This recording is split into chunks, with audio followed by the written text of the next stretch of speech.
Balm साहेब का एक ही नज़रिया है जो बाबा साहब डॉक्टर अम्बेडकर का फुले का नज़रिया है। बाबा साहब डॉक्टर अम्बेडकर ने एनिहिलेशन ऑफ कास्ट में क्लियर लिखा हुआ है, सामाजिक और धार्मिक क्रांतियों के बाद ही राजनीतिक क्रांतियां होती हैं। तो इसलिए इस देश में जो पॉलिटिकल चेंज है, वो पॉलिटिकल चेंज इस देश में तब तक स्थायी नहीं होगा जब तक इस देश की सामाजिक व्यवस्था नहीं बदलेगी। हम उस पर ही बार बार अटैक कर रहे हैं। इस देश की सामाजिक व्यवस्था को बदलना है, चेंज करना है, और आप उसके छोटे छोटे जो अचीवमेंट हैं उनको लेकर के बात करते हैं। पॉलिटिकल चेंज परमानेंट सॉल्यूशन नहीं है। मैं कल भी आपके सामने बात कही थी कि अगर सोशल डेमोक्रेसी इस देश में इस्टेब्लिश नहीं होती है तब तक पॉलिटिकल डेमोक्रेसी इस्टेब्लिश नहीं हो सकती। अगर कोई, बाबा साहब डॉक्टर अम्बेडकर ने भी कहा कि सामाजिक परिवर्तन के बिना राजनीतिक परिवर्तन असंभव है। अगर हुआ भी तो समर में उगाए हुए एक पौधे के समान होगा जिसकी लाइफ क्षणिक होगी, और वो क्षणिक लाइफ हम देख चुके हैं। यही हमारे लिए कि इस देश में जब तक सामाजिक परिवर्तन नहीं होगा, हमारी समस्या, जितनी भी आप समस्याएं गिनाएंगे वो सारी समस्याएं हैं, लेकिन उन समस्या की जड़ एक ही है, इस देश की सामाजिक व्यवस्था।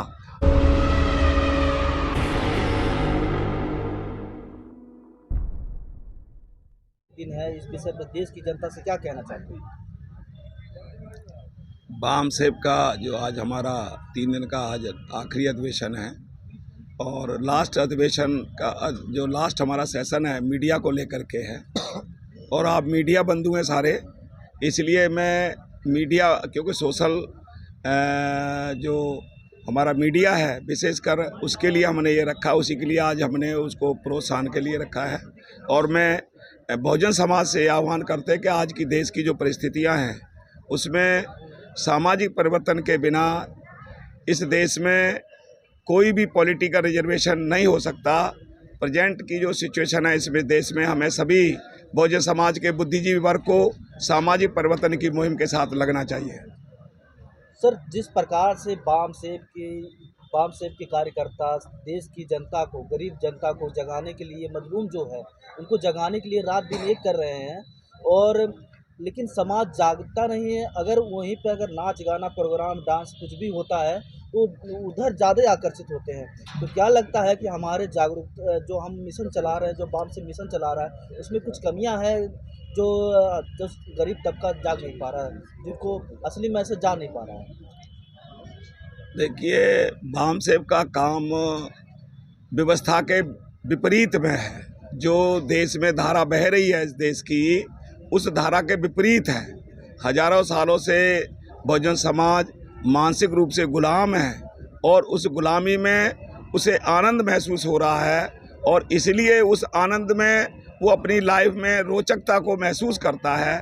बाम साहेब का जो काम है फुले अम्बेडकरी विचारधारा है, जो इस देश की अमानवीय जो सामाजिक व्यवस्था है उसके विरोध में है। इसलिए उनको इतनी हजारों सालों की जो इस व्यवस्था में जीते हुए वो झूठ को सच और सच को झूठ समझने की उनकी जो एक आदत बन गई है, इसलिए उनको वो रोचकता जो गुलामी में अभी है वहाँ से निकलने में, क्योंकि परिवर्तन हमेशा तकलीफ दे होता है, तो इसलिए वही उनको, जो हम समाज की बात कर रहे हैं, हम गुलिवर मासिस की, वो आज भी उसी में, क्योंकि उसको गुलामी का एहसास नहीं है, और गुलामी का एहसास न होने की वजह से ही उस गुलामी में आनंद महसूस कर रहा है। लेकिन ये जिम्मेदारी हमारे समाज के बुद्धिजीवी वर्ग की है, जो उन्होंने बाबा साहब डॉक्टर अम्बेडकर से का कुछ न कुछ कर्जा लिया, ऋण लिया है, और वही ऋण चुकाने का काम बाम साहेब कर रही है। और बुद्धिजीवी जो समाज है, जो इंटेलेक्चुअल क्लास है, उसको इंटेलेक्चुअल क्लास बनाने के लिए बाम साहेब पिछले 50 साल से काम कर रही है। और जिस दिन हमारे समाज का इंटेलेक्चुअल क्लास अपना रोल अदा करने लग जाएगा, वही हमारा पूरा का पूरा समाज इस देश की सामाजिक व्यवस्था को उखाड़ फेंकेगा। अभी जो रोल है हमारे समाज का वो इंटेलेक्चुअल क्लास का है, जो अभी पूरी तरह से मानसिक तौर पर तैयार नहीं है। इसलिए मेरा एक सवाल है आपसे कि आप बाम सेब के राष्ट्रीय अध्यक्ष पहले रह चुके हैं। मेरे जी, इनसे करो ना। नहीं, मेरा आपसे भी सवाल है सर। तो यहाँ पर जो आप बाबा साहब की लड़ाई लड़ रहे हैं, बाबा साहब के विचारों की लड़ाई लड़ रहे हैं, तो आपने जो और अलग संगठन है उनको क्यों नहीं एक किया अभी तक, अपने साथ क्यों नहीं जोड़ा? बस आपका समझा नहीं क्या है? मेरा सवाल सर इतना सा है कि जैसे बाबा साहब की विचारों की लड़ाई अब चल रही है देश के अंदर, तो बाम सेब के साथ जितने भी संगठन और अलग अलग बने हुए हैं वो क्यों नहीं जोड़ रहे आपको? यानी सारे संगठन एक होकर क्यों नहीं काम करते? बाम सेब ऐसा जैसे सबको बाम एक- सेब से एक ही- निकले हुए तमाम संगठन है, वो बाम सेब से निकल के गए और साथ नहीं आ रहे हैं। जो निकल गए हैं इसको- वो एक घर से 10 घर हो गए। इकट्ठा क्यों नहीं हो रहे? इसको कहते हैं प्रॉब्लम, हिंदी में कहते हैं समस्या है। समस्या जो वो होती है जिसको हम समाप्त करना चाह रहे हैं लेकिन वो समाप्त नहीं होता, उसको समस्या कहते हैं। तो ठीक है ना? लड़ाइयाँ कैसे लड़ेंगे जब हम अगर इकट्ठे रहेंगे? अगर वो हल हो गई तो फिर तो समस्या रही नहीं। समस्या तो तभी है अगर वो हल नहीं होती। अगर हल हो जाएगी तो फिर तो समस्या रहेगी नहीं। समस्या हल, लेकिन हम दुश्मनों के खिलाफ हम लड़ाइयाँ लड़ रहे हैं और वो लड़ाइयाँ में जब अपने ही घर के बिखर जाएंगे। कहावत एक है कि रावण को जब मारने के लिए घर के ही लोगों ने लंका ढाया था, तो जो घर से ही हम बिखर जाएंगे, घर के लोग टुकड़े टुकड़े में हो जाएंगे, तो हम पे जो मनुवादियों ने 6747 जातियाँ बनाया और तब हम पे राज किया है। आज हम संगठन बनाते, संगठन पे संगठन बन रहा है लेकिन एक नहीं हो पा रहा है। हम पे राज सत्ता आज के डेट में बीजेपी कांग्रेस राज कर रही है, हम टुकड़े में बट रहे हैं लेकिन हम कुछ नहीं कर पा रहे हैं। तो कैसे हम समाज को आगे लेके जाएंगे, कैसे हमारी सत्ता आएगी? यही समस्या है। हल कई- क्या है इसका नहीं समस्या? नहीं, यही समस्या है। क्या ये है, आपने रावण को देखा, परखा रावण था कोई आप व्यक्ति? वहाँ पर नहीं जाना है। मैं वो नहीं नहीं नहीं, कहावत पे जा सुनिए रहे हैं। जरा, जब हमें है तो- नहीं है तो इस गिद में समाज लोगों को डाला हुआ है, यही समस्या है। जो नहीं है उसको हम मानकर उसका हल करना चाह रहे हैं, वो तो है ही नहीं। सर एक मेरा सवाल है कि आज़ादी के 75 साल हो गए। हाँ 75 साल में मोदी जी तो अमृत महोत्सव मना रहे हैं, लेकिन जो दलित समाज है, जो हमारा बहुजन समाज है, वो अभी तक मंदिरों के घंटे बजा रहा है। तो उसके लिए आप क्या काम करें, कैसे यानी कि उन लोगों को वहाँ से मोड़ेंगे आप? यानी कि वो जो जहाँ पर उन्हें जाने की इजाज़त नहीं थी, आज भी हमारे राष्ट्रपति का एंट्री के बाद मजाक बनता है और उन्हें के लिए सफाइयाँ होती है वहाँ पर, आज भी वो लोग वहाँ जाकर घंटे बजा रहे हैं। तो अपने जो समाज को कैसे मंदिरों से दूर हटाएंगे आप? यही समस्या है, यही तो समस्या है। समाधान इसका करना है, हम समाधान कर रहे हैं, हमें राज नहीं मिल रहा। तो समाधान होगा कैसे इसका?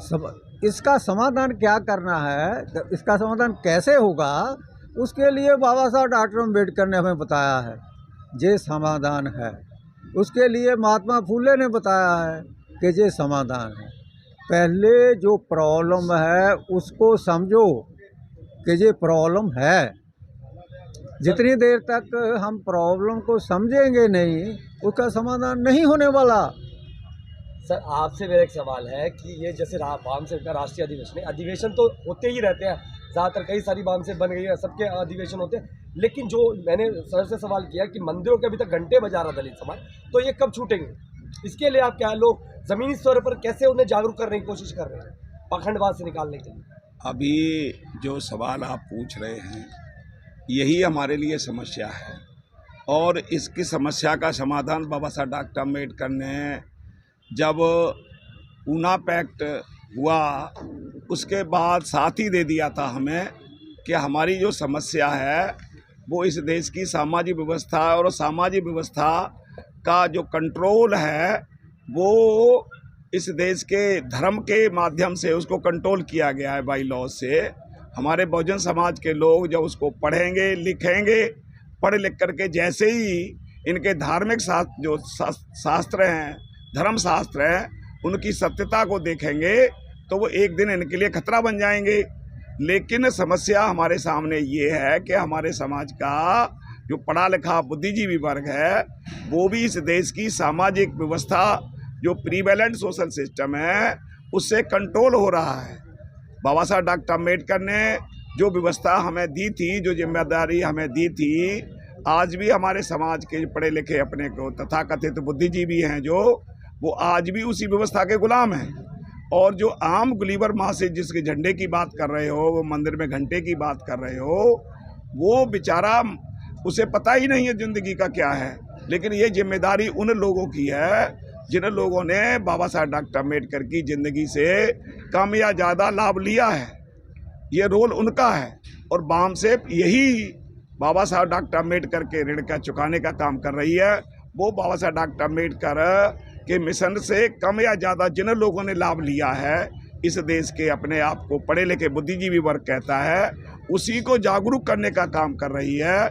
जो समस्या इस देश में अज्ञानता की, इग्नोरेंस की, इस देश की सामाजिक व्यवस्था के रूप में जो हमें मानसिक गुलामी मिली है, उस मानसिक गुलामी से छुटकारा दिलाने के लिए ही इस देश में, क्योंकि इसका कोई सब्स्टिट्यूट नहीं है, इस व्यवस्था का कोई ऐसा रिफॉर्मेशन या कुछ नहीं है, इसका केवल सोशल चेंज है। और इसीलिए बामसेप इस देश की सामाजिक व्यवस्था को बदलने के लिए अपना जो मिशन है कि हम इस देश का सोशल चेंज लाना चाहते हैं। जब तक व्यवस्था बनी रहेगी तब तक ये सारे मंदिर के घंटे भी हिलेंगे, तब तक देश में राष्ट्रपति का अपमान भी होगा और बहुत सारी समस्याएं जो हो रही हैं, घड़े से पानी भी नहीं पीने दिया जाएगा। ये व्यवस्था बनी है क्योंकि उस व्यवस्था का ये बाई प्रोडक्ट है सारे के सारे। सर, जो बामसेप को 1978 में जब स्थापना हुआ, उसके 10 साल के बाद शासन प्रशासन हमारे देश में आ गया था। बहुजन साहब काशीराम जब बामसेप स्थापित किए थे, उसके 10 साल के बाद बहुजन समाज पार्टी सत्ता में आ गई थी। लेकिन इस वक्त बहुजन समाज में जो बामसेप के नाम से या तमाम संगठन हजारों लाखों में हो गए, आज की डेट में सत्ता विहीन हो गए। इस पे आप क्या कहना चाहते हैं? बामसेप की नज़रिया क्या है? जिसे कि बामसेप एक विद्यालय माना जाता है, बामसेप की दूर दराज सोच है, तो आप किस सोच पे जा रहे हैं, कि क्या नज़रिया है? बामसेप का एक ही नज़रिया है जो बाबा साहब डॉक्टर अम्बेडकर का फुले का नज़रिया है। बाबा साहब डॉक्टर अम्बेडकर ने एनिहिलेशन ऑफ कास्ट में क्लियर लिखा हुआ है, सामाजिक और धार्मिक क्रांतियों के बाद ही राजनीतिक क्रांतियाँ होती हैं। तो इसलिए इस देश में जो पॉलिटिकल चेंज है, वो पॉलिटिकल चेंज इस देश में तब तक स्थायी नहीं होगा जब तक इस देश की सामाजिक व्यवस्था नहीं बदलेगी। हम उस पर ही बार बार अटैक कर रहे हैं। इस देश की सामाजिक व्यवस्था को बदलना है, चेंज करना है, और आप उसके छोटे छोटे जो अचीवमेंट हैं उनको लेकर के बात करते हैं। पॉलिटिकल चेंज परमानेंट सॉल्यूशन नहीं है। मैं कल भी आपके सामने बात कही थी कि अगर सोशल डेमोक्रेसी इस देश में इस्टेब्लिश नहीं होती है, तब तक पॉलिटिकल डेमोक्रेसी इस्टेब्लिश नहीं हो सकती।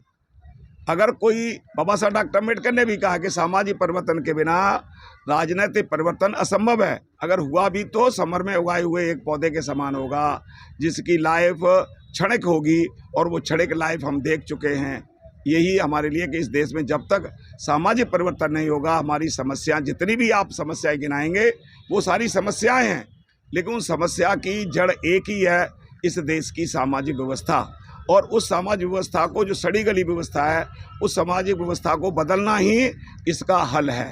सर, जैसे कि अभी आपने अभी पीछे कहा था कि इसका कोई सब्स्टिट्यूट नहीं है, आपने अभी ये कहा था, तो उसमें आपने एक बात और रखी थी कि शिक्षा एक बहुत बड़ा माध्यम है ये चेंज लाने का। तो उसके लिए, शिक्षा के लिए बामसेप क्या कर रही है? कितने स्कूल बना रही है, कितने कॉलेज बना रही है, यानी शिक्षा के क्षेत्र में क्या काम कर रहे हैं? अभी तो आप लोगों को मैं बताना चाहूँगा, बाबा साहब डॉक्टर अम्बेडकर ने राणा डे गांधी और जिन्ना और एनिहिलेशन ऑफ कास्ट में एजुकेट के बारे में भी बताया है, इंटेलेक्चुअल क्लास क्या है इसके बारे में भी बताया है। आप जो बात कर रहे हो, स्कूल से लिटरेसी मिलेगी, एजुकेशन नहीं मिलेगी। इस देश में लिटरेसी मिली है, अभी तक एजुकेशन नहीं मिली है। बामसेप इस देश में एजुकेशन दे रही है, इसलिए इसको ओपन यूनिवर्सिटी कहा जाता है कि बामसेप समाज को एजुकेट कर रही है। हम स्कूल में, हमें वो हनुमान पढ़ाया जाता है, आप उसको एजुकेशन कहेंगे, जिसमें वो पृथ्वी से 13 लाख गुना बड़ा जो सूरज है, उसको हनुमान जैसा व्यक्ति, जो बंदर जानवर है, वो उसको सूरज को, जिसका सरफेस टेम्परेचर भी 6000 कितना उसका डिग्री सेल्सियस है, न्यूक्लियर का तो लाखों में है, उसको उसने मुंह में दे लिया। जब इस तरह की हमारी जो लिटरेसी होगी तो उससे हम कितने एजुकेट होंगे। बामसेप इस देश में साइंटिफिक टेम्परामेंट पैदा करने का काम कर रही है, और वही असली एजुकेशन है कि जिससे हमारे समाज के लोगों की जो विवेक बुद्धि है वो काम करे। सर, हम ये देख रहे हैं कि जो हमारे समाज के लोग अधिकारी जैसे पढ़ लिख कर अधिकारी भी हो गए हैं और अच्छे पदवी पे भी हैं, लेकिन वो सबसे ज़्यादा अंधभक्ति में हैं। तो इस पे आपका क्या राय है? यही तो हम आपसे कह रहे हैं कि एक चौथी क्लास में जब हम पढ़ते हैं तो चौथी क्लास में पूरा का पूरा ब्रह्मांड पढ़ा दिया जाता है, सारा सोलर सिस्टम पढ़ा दिया जाता है कि पृथ्वी इस सारे सोलर सिस्टम का एक प्लानेट है, ग्रह है।